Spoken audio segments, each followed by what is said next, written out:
നമസ്കാരം.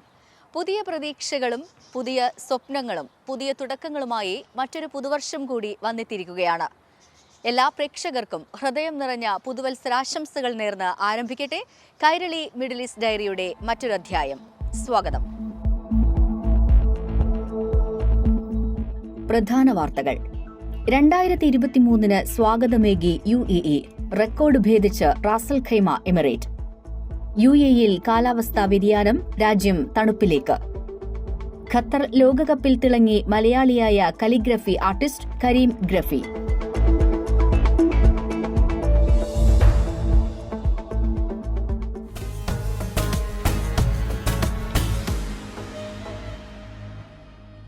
പുത്തൻ പ്രതീക്ഷകളും പുതിയ സ്വപ്നങ്ങളുമായി മറ്റൊരു പുതുവർഷം കൂടി കാലെടുത്ത് വെച്ചിരിക്കുകയാണ്. ലോകമാകെ ഇപ്പോൾ പുതുവത്സര ആഘോഷത്തിന്റെ ലഹരിയിലാണ്. അതിഗംഭീരമായ ആഘോഷ പരിപാടികളുമായാണ് UAE പുതുവർഷത്തെ വരവേറ്റത്. റിപ്പോർട്ടിലേക്ക്.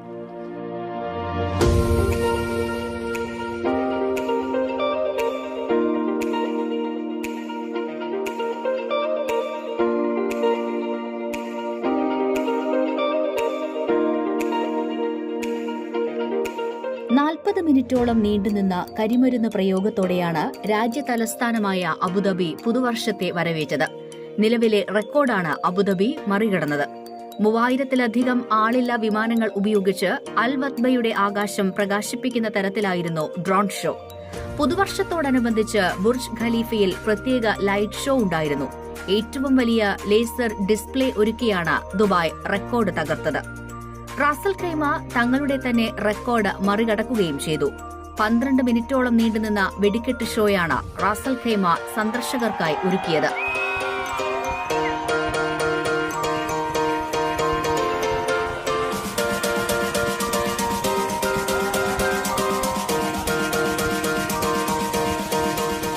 അൽ മർജാൻ ദ്വീപിനും അൽ ഹംറ വില്ലേജിനുമിടയിലുള്ള കടൽ തീരത്ത് പൈറോ മ്യൂസിക്കൽ 4.7 കിലോമീറ്ററോളം സഞ്ചരിച്ചത് പുതുവത്സരം ആഘോഷിക്കാനെത്തിയവർക്ക് മനോഹരമായ കാഴ്ചയാണ് സമ്മാനിച്ചത്. ഗ്ലോബൽ വില്ലേജിലും അതിസുന്ദരമായ ആഘോഷങ്ങളാണ് നടന്നത്.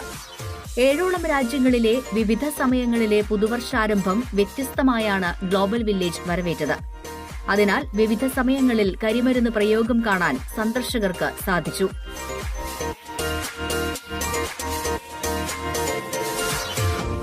തായ്ലൻഡിലെ പുതുവർഷമായ UAE സമയം രാത്രി 9-ന്, ബംഗ്ലാദേശിന്റെ പുതുവർഷം UAEയിൽ രാത്രി 10-നും, ഇന്ത്യയിലേത് 10:30-നും, പാകിസ്ഥാന്റെ പുതുവർഷം UAE സമയം രാത്രി 11-നും UAEയിൽ 12 മണിക്കുമായിരുന്നു.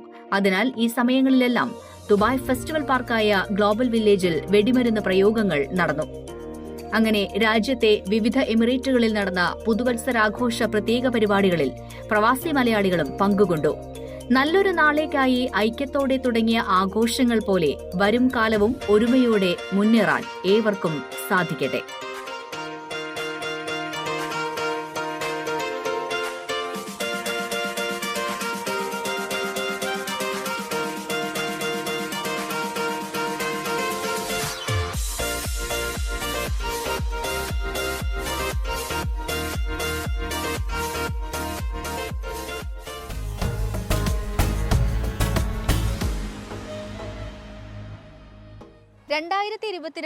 മിഡിൽ ഈസ്റ്റിന്റെ നേട്ടമെന്ന് പറയുന്നത് ഖത്തർ ലോകകപ്പ് തന്നെയാണ്. ലോകത്തിന്റെ ഏത് കോണിലും വലിയ വലിയ സംഭവങ്ങൾ ഉണ്ടാകുമ്പോൾ നമ്മൾ മലയാളികൾ അന്വേഷിക്കാറുണ്ട് ഏതെങ്കിലും മലയാളികളുടെ സാന്നിധ്യം ഉണ്ടോ എന്നുള്ളത്. ഖത്തർ ലോകകപ്പിനെ സംബന്ധിച്ചിടത്തോളം മലയാളികളുടെ സാന്നിധ്യം ശ്രദ്ധേയമായ ഒന്നായിരുന്നു. എന്നാൽ ഫിഫയുടെ പ്രത്യേക ക്ഷണമനുസരിച്ച് ഖത്തറിൽ തിളങ്ങിയ ഒരു മലയാളിയുണ്ട്. മനോഹരമായ വർണ്ണങ്ങൾ കൊണ്ട് ഖത്തറിലെ ചുവരുകളിൽ ദൃശ്യവിരുന്നൊരുക്കിയ മലപ്പുറംകാരൻ കരീം ഗ്രഫി.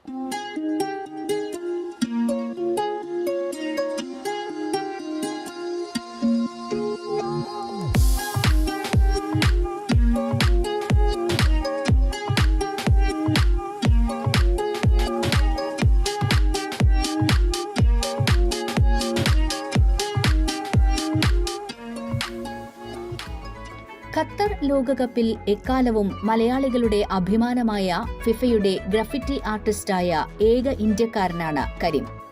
അഭിമാനത്തോടെ പറയാം, ഫിഫയുടെ ഒഫീഷ്യൽ ഗാനത്തിന് കലിഗ്രഫി ചെയ്യാൻ അവസരം ലഭിച്ച ഏക മലയാളി. ഫിഫ ഗ്രഫിറ്റി ആർട്ടിസ്റ്റുകളെ പെർഫോമൻസിനായി ക്ഷണിക്കുന്നു എന്നറിഞ്ഞ് അപേക്ഷ അയച്ചുള്ള കാത്തിരിപ്പിനിടയിലാണ് ഖത്തർ സുപ്രീം കമ്മിറ്റി കരീമിനെ ഗ്രഫിറ്റി ആർട്ടിസ്റ്റ് ഫോർ ഫിഫയിലേക്ക് തിരഞ്ഞെടുക്കുന്നത്. ഇന്റർനാഷണൽ ഗ്രഫിറ്റി ആർട്ടിസ്റ്റുകളിലെ ഏക ഇന്ത്യക്കാരൻ. കാലിഗ്രാഫി ഫിഫ ഇങ്ങനെ അവരുടെ സൈറ്റുകളിലൂടെയും സുപ്രീം കമ്മിറ്റിയുടെ സൈറ്റിലൂടെയൊക്കെ അവിടെ പിന്നെ ഫേസ്ബുക്ക് ഇൻസ്റ്റാഗ്രാമിലൊക്കെ ഇങ്ങനെ ഒരു കോൾ ഉണ്ടായിരുന്നു. ഇങ്ങനെ ആർട്ടിസ്റ്റുകളെ പിന്നെ അതുപോലെ തന്നെ ഗ്രഫിറ്റി ആർട്ടിസ്റ്റുകളെ കാലിഗ്രാഫിയും ഗ്രഫിറ്റിയും കൂടി ചേർന്ന ഒരു സാധനമാണല്ലോ കാലിഗ്രാഫിറ്റി എന്ന് പറയുന്നത്. അപ്പം മ്യൂറൽ ഇതൊക്കെ അറിയുന്ന ആളുകളെ ക്ഷണിക്കുന്നുണ്ടെന്ന് പറഞ്ഞിട്ടുള്ളൊരു സുഹൃത്തുക്കളൊക്കെ എനിക്ക് അയച്ചു തന്നു. കരീം ഇങ്ങനെ ഒരു സംഗതിയുണ്ട്. അപ്പോൾ നമ്മൾ അപേക്ഷിച്ചു. ആ സമയത്ത് ഞാൻ നാട്ടിലാണ്, ലീവിന് പോയതായിരുന്നു. അപ്പം അതൊരു 4 മാസം മുമ്പാണ്, ഫിഫ നടക്കുന്നതിന് മുമ്പ്. അങ്ങനെ അത് അപേക്ഷിച്ചു. പിന്നെ അപ്പോൾ അവിടെ അവരിങ്ങനെ നമ്മളെ പിന്നെ ഇത് ചെയ്യാൻ തുടങ്ങി. മീൻസ് നിങ്ങൾ ചെയ്ത സാധനങ്ങൾ അയക്കണം, നിങ്ങൾ ലൈവ് ഇങ്ങനെ ഒരു സാധനം ചെയ്യണം. അപ്പോൾ അതൊക്കെ അയച്ചു കൊടുത്ത് നമ്മളിങ്ങനെ വളരെ പ്രതീക്ഷ. പക്ഷേ I never expect that I am going to do a performance at FIFA.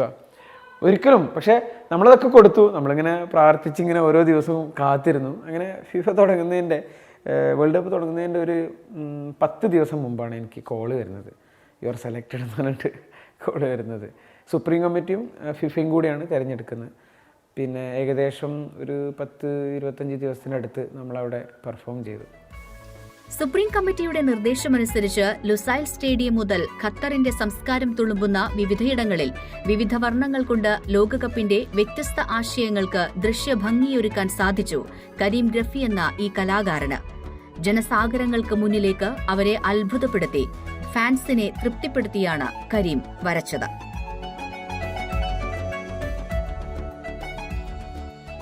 Arabic calligraphy വെച്ചിട്ടുള്ള ഒരു മ്യൂറൽ സ്റ്റൈലാണ് ഞാൻ പൊതുവേ ചെയ്തുകൊണ്ടുവന്നത്. ഇപ്പോൾ പക്ക വെറും മ്യൂറൽ അല്ലാതെ അറ്റ് ദ സെയിം ടൈം അതിലേക്ക് ഒരു കാലിഗ്രാഫി ഇങ്ങനെ ഇടപഴകി ചേർത്തിട്ടുള്ള ഒരു സ്റ്റൈലായിരുന്നു. അപ്പം ഒന്ന് കോർണിഷിലായിരുന്നു എൻ്റെ മെയിൻ സ്ഥലം. പിന്നെ ഫാൻ സോണുകളുണ്ടായിരുന്നു. പിന്നെ അതുപോലെ തന്നെ ലുസൈൽ സ്റ്റേഡിയത്തിൽ.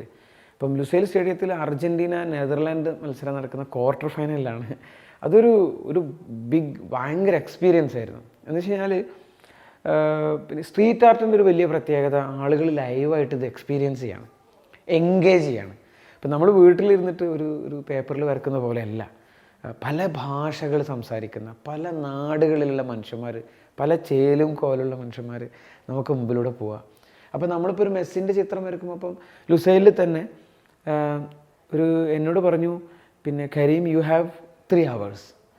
സോ 2.5 മണിക്കൂർ. ആക്ച്വലി ഞാൻ തുടങ്ങുന്നത് 6:30, 9 മണിക്ക് നിർത്തണം.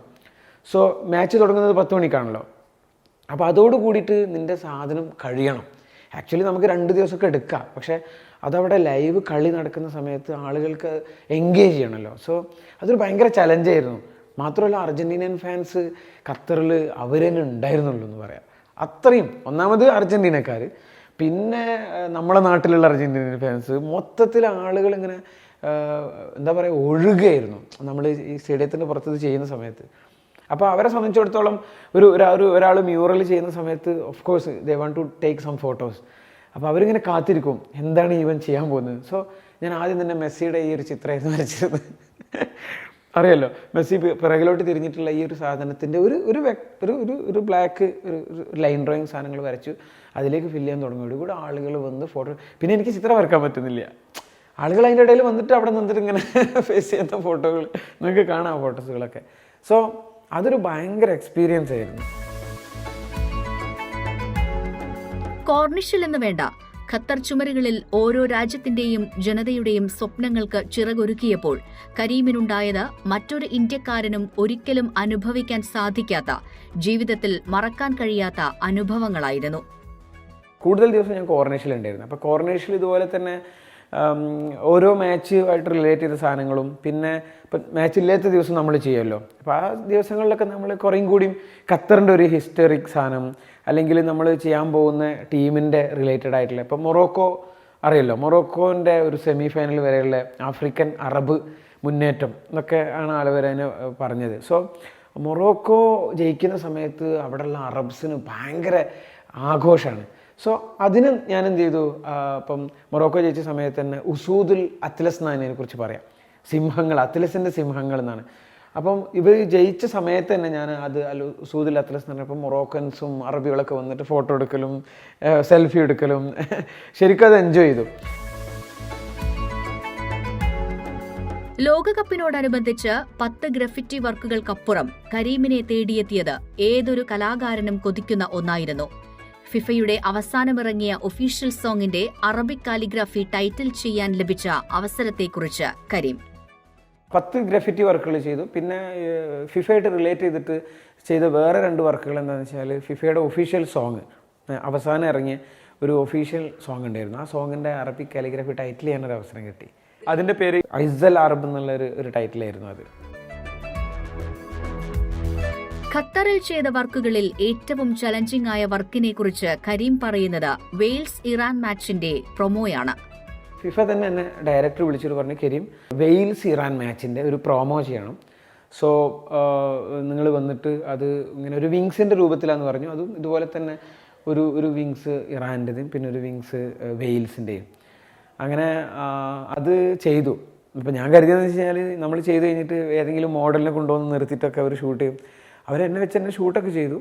പിന്നെ ഇത് ടെലികാസ്റ്റ് ചെയ്യുമെന്നൊന്നും എനിക്കറിയില്ലല്ലോ. ഫിഫയുടെ അല്ല, ഭയങ്കര എക്സൈറ്റ്മെൻ്റ് അല്ലോ നമ്മൾ ഫിഫ ഒഫീഷ്യലായിട്ട് നമ്മളെ വിളിച്ചിട്ട്. അപ്പം 2 ദിവസം മീൻസ് ഇവരെ മാച്ചിൻ്റെ തൊട്ട് മുമ്പ് എൻ്റെ കൂടെ മുമ്പ് ജോലി ചെയ്തിരുന്ന സൗത്ത് ആഫ്രിക്കൻ കോപ്പിറൈറ്റർ ഉണ്ട്. അവനുണ്ട്, കരീം യാ ഹബീബി എന്ന് പറഞ്ഞിട്ട് എനിക്ക് ഒരു വീഡിയോ ക്ലിപ്പ് അയക്കുന്നത്. അവനോട് പറഞ്ഞു, ഹബീബി man, this is telecast at no at the TV. ചില മാച്ച് നടക്കുന്നതിന് തൊട്ട് മുമ്പ് ബീൻ ടെലിവിഷനിൽ അവർ അത് ടെലികാസ്റ്റ് ചെയ്തു, ഫിഫ ഒഫീഷ്യലി. ഇത്രയധികം അന്താരാഷ്ട്ര കലിഗ്രഫി ഗ്രഫിറ്റ് ആർട്ടിസ്റ്റുകളുടെ എണ്ണമെടുക്കുമ്പോൾ അവിടെ ഇന്ത്യയിൽ നിന്നുള്ള ഒരേയൊരു കലിഗ്രഫി ആർട്ടിസ്റ്റ് കരീം മാത്രമായിരുന്നു എന്ന് ഒരിക്കൽ കൂടി പറയട്ടെ. ഒന്നാമത് നമ്മൾ ഖത്തറിൽ ജോലി ചെയ്യുന്ന ആളാണ്. അപ്പം ഖത്തറിൻ്റെ ഹോസ്പിറ്റാലിറ്റിക്ക് വേണ്ടിയിട്ട് നമുക്ക് വർക്ക് ചെയ്യാൻ പറ്റുക. കാരണം ഒന്നുമില്ലെങ്കിൽ നമ്മൾ ഇത്രയും കാലം നമുക്ക് എന്താ പറയുക, നമ്മൾ സാധാ പറയുന്ന അന്നം തരുന്ന നാട് നമ്മൾ പറയുന്നുണ്ടല്ലോ. അപ്പോൾ ആ നാടിന് വേണ്ടിയിട്ട് അവർക്ക് വേണ്ടിയിട്ട് വളണ്ടിയറിങ് ചെയ്യുക, അല്ലെങ്കിൽ അവർക്ക് വേണ്ടിയിട്ട് ഹോസ്പിറ്റാലിറ്റിക്ക് ഖത്തറിന് വേണ്ടിയിട്ട് നമ്മൾ എന്തെങ്കിലും ചെയ്തു കൊടുക്കുക എന്നുള്ള നിലക്ക് അതൊരു വലിയ അഭിമാനമാണ്. പിന്നെ ആസ് എ ആർട്ടിസ്റ്റ് ഒരു ഇന്ത്യൻസ്, കാരണം വളരെ ചുരുങ്ങിയ ആൾക്കാരെ ഇൻ്റർനാഷണലി അവർ സെലക്ട് ചെയ്തിട്ടുള്ളൂ. സോ അതിൻ്റെ കൂടെ ഒരു ഇന്ത്യൻ ഉണ്ടാകുമെന്ന് പറയുമ്പം of course I M so proud. ഖത്തറിൽ ലോകകപ്പിന്റെ ആരവങ്ങൾ കഴിഞ്ഞു. പുതിയ സ്വപ്നങ്ങൾ നെയ്ത് പുതുവർഷത്തെ വരവേറ്റിരിക്കുകയാണ് ഖത്തർ. ആളും ആരവവും ഒഴിഞ്ഞെങ്കിലും ഖത്തറിന്റെ സംസ്കാരം മുറുകെ പിടിച്ച് ലോകകപ്പ് ഓർമ്മകളെ ഇപ്പോഴും ചേർത്ത് വെച്ചിരിക്കുകയാണ് ഖത്തർ സുപ്രീം കമ്മിറ്റി. ഏറെ ആദരവോടെ അതിൽ കരീം ഗ്രഫിയുമുണ്ട്.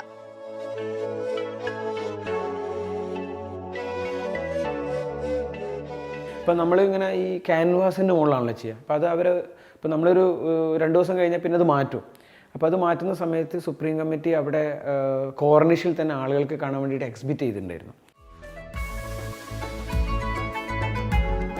പറഞ്ഞതുപോലെ ലോകകപ്പിനൊപ്പം ഖത്തർ വാനോളം ഉയർന്നപ്പോൾ അതിനൊപ്പം ഉയർത്തിക്കൊണ്ടുവന്ന ചിലരുണ്ട്. അതിങ്ങനെ കാലങ്ങളോളം മായാതെ നിൽക്കും അഭിമാനത്തോടെ.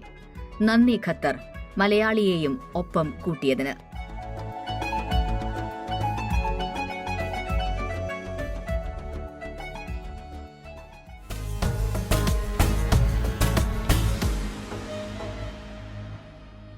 UAE-യിൽ പോയ വാരം കാലാവസ്ഥാ വ്യതിയാനം വിളിച്ചോതി വിവിധ എമിറേറ്റുകളിൽ മഴ ലഭിച്ചിരുന്നു. വെള്ളക്കെട്ടുകൾ പലയിടത്തും രൂപപ്പെടുകയും പിന്നീട് ഗതാഗത തടസ്സവും റിപ്പോർട്ട് ചെയ്തിരുന്നു.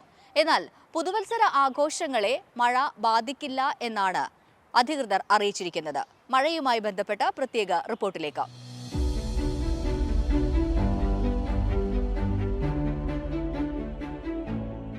UAE-യുടെ വിവിധ എമിറേറ്റുകളിൽ തുടർച്ചയായി മഴ ലഭിച്ചതിനെ തുടർന്ന് തണുത്ത അന്തരീക്ഷമാണ് നിലവിൽ. 2 ദിവസം നീണ്ടുനിന്ന മഴയ്ക്ക് ശേഷം തണുത്ത കാറ്റും വീശിയതിനെ തുടർന്ന് താപനിലയും ഗണ്യമായി കുറഞ്ഞിട്ടുണ്ട്. രാത്രികാലങ്ങളിൽ താപനില 18 ഡിഗ്രി സെൽഷ്യസിനും താഴെ റിപ്പോർട്ട് ചെയ്തിരുന്നു. തുടർച്ചയായ മഴയെ തുടർന്ന് പതിവിൽ നിന്ന് വിപരീതമായി ദുബായ് നഗരത്തിൽ മണിക്കൂറുകളോളം നീണ്ട ഗതാഗതക്കുരുക്കും പോയ വാരം അനുഭവപ്പെട്ടിരുന്നു.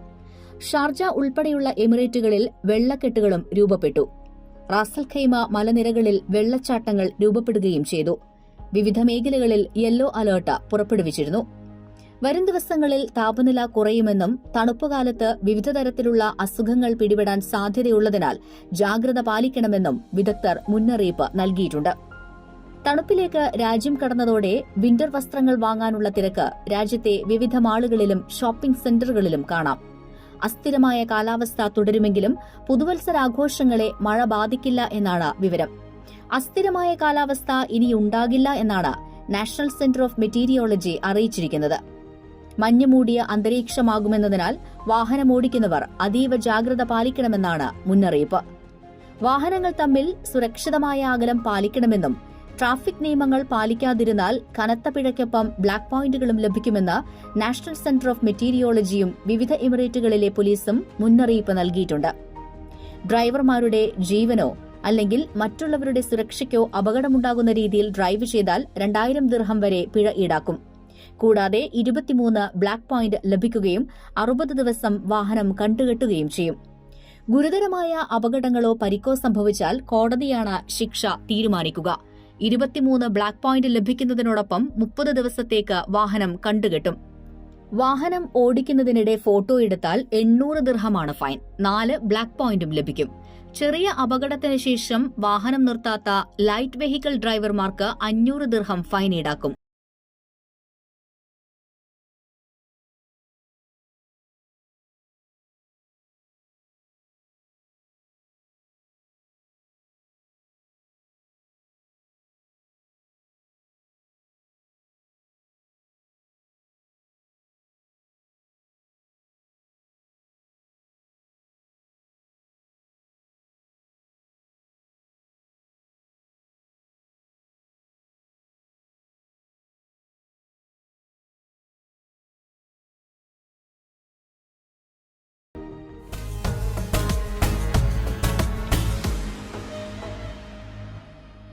യുഎഇയിലെ ഏറ്റവും മികച്ച സ്ഥലങ്ങളിലൊന്നാണ് ഹത്ത. അണക്കെട്ടും പൈതൃക ഗ്രാമങ്ങളും കൊണ്ട് എപ്പോഴും പ്രവാസി മലയാളികളുടെ ശ്രദ്ധ പിടിച്ചുപറ്റിയ സ്ഥലമാണ് ഹത്ത. ഹത്തയിൽ നിന്ന് ഇത്തവണ വേറിട്ട ഒരു വാർത്തയാണ് ഉള്ളത്.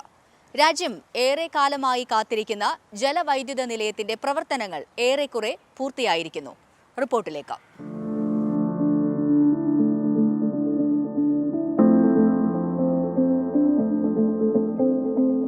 ഹത്തയിലെ ജലവൈദ്യുത നിലയം 58% പൂർത്തിയായിട്ടുള്ളത്.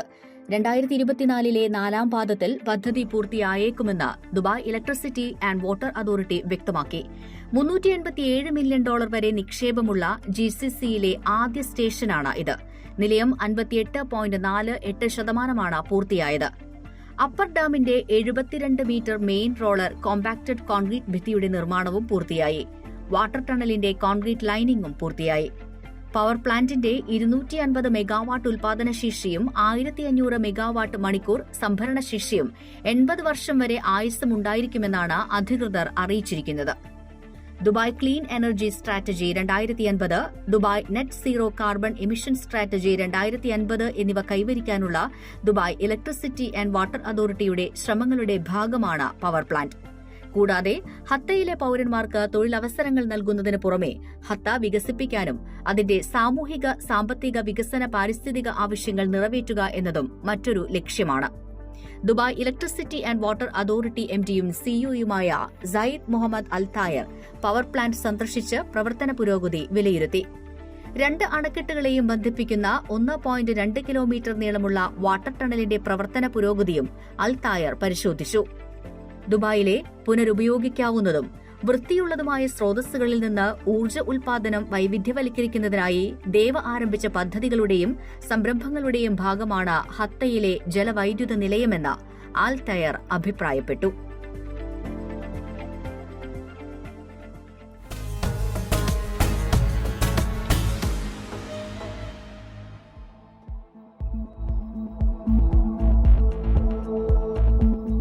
മറ്റു വാർത്തകൾ ചുരുക്കത്തിൽ.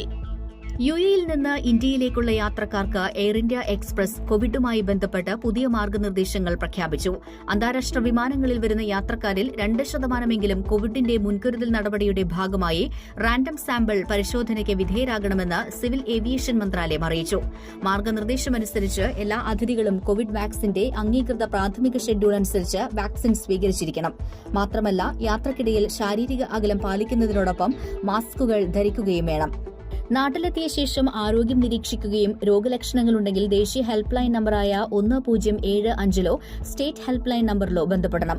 അതേസമയം 12 വയസ്സിന് താഴെ പ്രായമുള്ള കുട്ടികളെ പോസ്റ്റ് അറൈവൽ റാൻഡം ടെസ്റ്റിൽ നിന്ന് ഒഴിവാക്കിയിട്ടുണ്ട്. എന്നാൽ കുട്ടികൾക്ക് കോവിഡ് രോഗലക്ഷണങ്ങളുണ്ടെങ്കിൽ പ്രോട്ടോകോൾ അനുസരിച്ച് പരിശോധനകൾക്ക് വിധേയരാവുകയും ചികിത്സ തേടുകയും വേണം. യുഎഇയുടെ തേനുൽപാദന വ്യവസായത്തെ പിന്തുണയ്ക്കുക എന്ന ലക്ഷ്യവുമായി നടന്ന ഹത്ത ഹണി ഫെസ്റ്റിവലിന്റെ 7ാമത് എഡിഷൻ ശ്രദ്ധേയമായി. സിറ്റി സിവിൽ ബോഡിയുടെ ഹത്ത ഹാളിലായിരുന്നു പരിപാടി. ഫെസ്റ്റിവലിൽ തേനീച്ചകളെ വളർത്തുന്ന 50ഓളം ഇമിറാത്തികൾ പങ്കെടുത്തു. തേൻ വ്യവസായികളായ പൌരന്മാർക്ക് ലഭിച്ചിരിക്കുന്ന സാമ്പത്തിക അവസരങ്ങൾ കൂടുതൽ മികച്ചതാക്കുക എന്ന ലക്ഷ്യത്തോടെയായിരുന്നു ഫെസ്റ്റിവൽ നടന്നത്. രാജ്യത്തെ തേൻ ഉൽപാദന മേഖലയെ മികച്ചതാക്കാൻ ശ്രമിക്കുന്ന സുപ്രധാന വികസന സംരംഭങ്ങളിൽ ഒന്നാണ് ഇതെന്ന് ദുബായ് മുനിസിപ്പാലിറ്റിയിലെ പരിസ്ഥിതി ആരോഗ്യ സുരക്ഷാ ഏജൻസി ആക്ടിംഗ് സിഇഒ ആലിയ അൽ ഹർമൂദി പറഞ്ഞു. തേനിന്റെ ഗുണനിലവാര പരിശോധനകൾ ദുബായ് സെൻട്രൽ ലബോറട്ടറി നടത്തി. അബുദാബിയിൽ അനധികൃത താമസക്കാർക്കെതിരെ നടപടി ശക്തമാക്കുന്നു. ഇതുമായി ബന്ധപ്പെട്ട് 2023 ജനുവരി 1 മുതൽ പരിശോധനകൾ ഊർജിതമാക്കും. നിയമലംഘകർക്കെതിരെ കർശന നടപടി സ്വീകരിക്കുമെന്ന് അബുദാബി നഗരസഭ അറിയിച്ചു. ഒരു ഫ്ളാറ്റ്, വില്ല എന്നിവിടങ്ങളിൽ ഒന്നിലധികം കുടുംബങ്ങൾ താമസിക്കുക, കുടുംബങ്ങൾക്ക് മാത്രമായ താമസയിടങ്ങളിൽ ബാച്ചിലേഴ്സ് താമസിക്കുക എന്നിവയെല്ലാം നിയമലംഘനത്തിനുള്ളിൽ വരും. കൂടാതെ ഒരു കുടുംബത്തിന് മാത്രമുള്ള വൈദ്യുതി കണക്ഷൻ ഒന്നിലധികം കുടുംബങ്ങൾ ഷെയർ ചെയ്യുന്നത് നിയമവിരുദ്ധമാണ്. ഇത്തരം പ്രവർത്തികൾ അഗ്നിബാധയ്ക്ക് കാരണമാകുമെന്നാണ് മുന്നറിയിപ്പ്. ഒന്നിലധികം കുടുംബങ്ങൾ ഒരുമിച്ച് താമസിച്ചാൽ 10 ലക്ഷം ദിർഹം വരെ പിഴ ലഭിക്കും. നിയമം ആവർത്തിച്ച് ലംഘിച്ചാൽ ശിക്ഷ ഇരട്ടിക്കുമെന്നും അധികൃതർ അറിയിച്ചു.